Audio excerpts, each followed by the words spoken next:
All right, welcome back to another episode of Knicks Morning Coffee. I'm Mr. King, one half of the duo. All right, so it's been a couple of days now since we finished playing that last series, and you know with the Knicks, there's always something to talk about with them. There's always something going on. But again, if you haven't checked out our show with me and my partner Joe Cool, please check it out. Like, comment, subscribe. Always want to hear what the people got to say. Not always. Take that back. All right, but the first topic I wanted to discuss just a little bit was, we swept the Sixers, right, the last series, and then you start asking the question of, did we beat Philly or did Philly beat themselves? And when you sweep somebody, it's normally you beat them. And I think about too with the Sixers, the way they were rolling going into the series, there was a little bit of cause of concern because Embiid was having some monster games in their first round. So you could say we beat them because it's a sweep. But on the Sixers end, what did the Sixers do different than they did that got them there? And we have to credit, our coaching staff for designing something and sticking with it, which was our main goal. It seemed like was to get the ball out of Maxi's hands, knowing that Embiid could dominate the series, but also knowing that we've had success the past few years against Embiid. So that bode well for putting together a game strategy. That 40-something point game that he had in their first round, I guess that was just a fluke. Embiid is Embiid, but it was nothing that he could probably do in this series to really help them win. But maybe as a team, did they do something different? And I know teams have to make adjustments in the playoffs, according to who you're playing. But I give the credit to us. You don't kick somebody's ass for 4 games and then it's a fluke, So, but again, there's always something with the Knicks you got to think about. And I was thinking about the other day with the success that we had, could Coach Brown end up back on the hot seat once again if we got off to another slow start? In the first series, we won the first game, lost the last 2, and then all of a sudden, all hell broke loose in terms of now all of a sudden we're looking for a new coach. And it wasn't fair to him at that point because that's how the playoffs go, but he stuck to whatever his regiment was with still making in-game adjustments to get us back in the series and then eventually win the last 3 games of the series. But should that happen again, would the coach be held liable and would all the chitter-chatter start again that we need a new coach? And then too, speaking of coaches, I see that Tom Thibodeau is on the short list of coaches for the Orlando Magic, and I'm happy for him. With the stuff that happened while he was here with us, I think if he was here, we would still be in this situation. When we got to the Eastern Conference Finals last year, we just didn't have enough to keep going. And at least Brown is playing enough people. He's tweaking his lineup a little bit. He's doing little things that's helping us win. He's listening to his coaching staff during the game.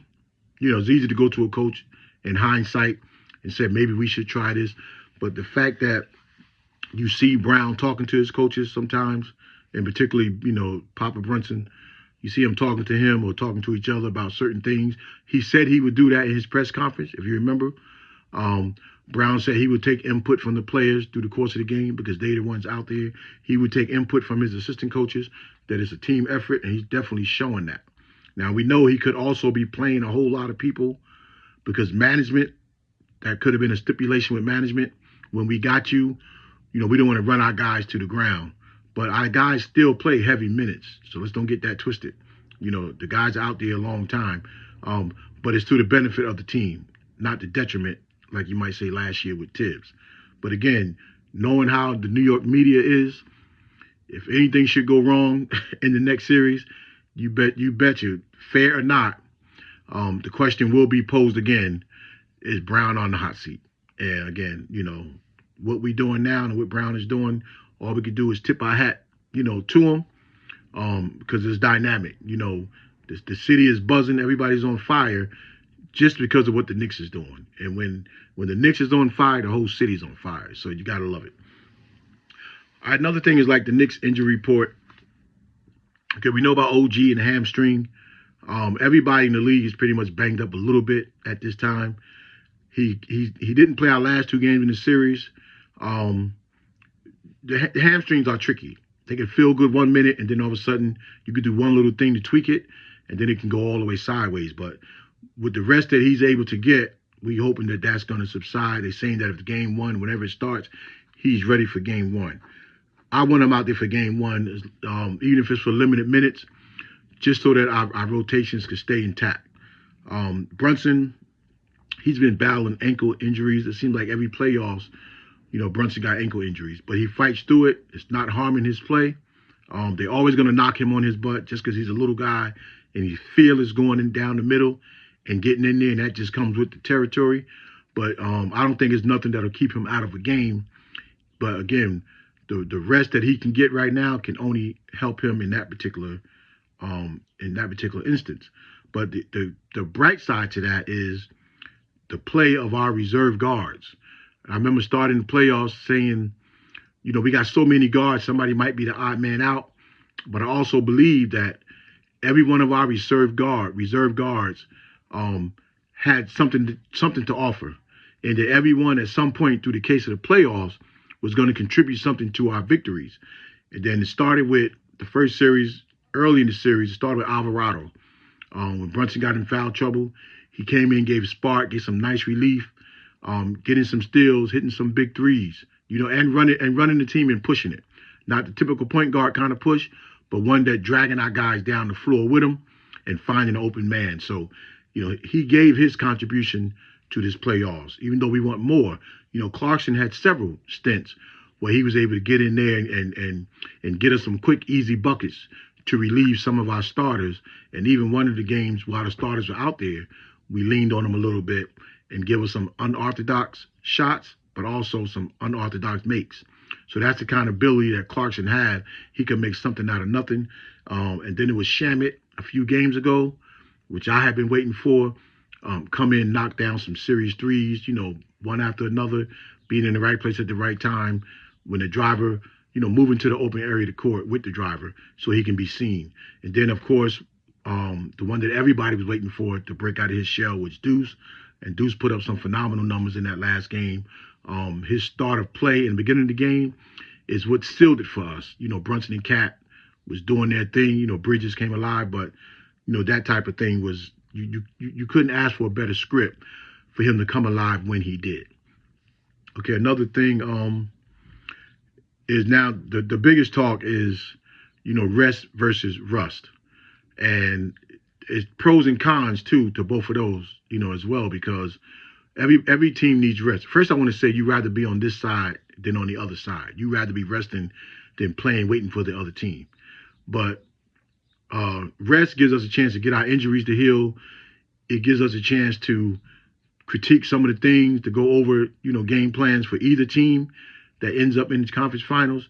And then it also gives our guys a chance to bond. I don't think coach should have them going home, going out to dinner, running around the city, or none of that.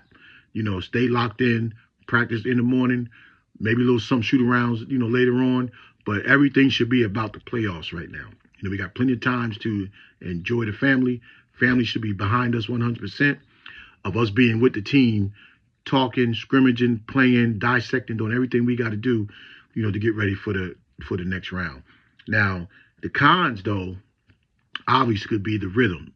Everybody knows that the Knicks are in a high-level rhythm right now, and sometimes when that rhythm stops, you can get it back, but you got to do some things. Hopefully they come right back with it, but we don't take for granted that it may be a little bit of the rust because you don't have the rhythm. They'll be in game shape, but timing could go. Fluidity, things like that. You could lose a little bit of that when you got to sit. And the way it look right now, we could either be playing later this weekend or the middle of next week. So we don't know. So all we got to try to do is watch film, practice hard, stay sharp, stay committed to the goal of the season. And then the last thing is this, and this is just something I'm throwing out there for myself. If we should win the conference finals, right, to get to the championship, does it mean anything if we win and it's not against the Detroit Pistons? We want them, they want us. It makes for good TV. But would it matter? Because as of right now, Cleveland is up 3-1 on Detroit. But it doesn't matter who we play. And to the fan base and to the rest of the NBA, will it diminish anything if it's not the Detroit Pistons that we play and beat? Let me hear some of your thoughts on a little bit of that. And we don't know, again, we don't know where we're going to play. We don't know when we're going to play. All we know is that the Knicks right now is on fire. All right, till next time, peace.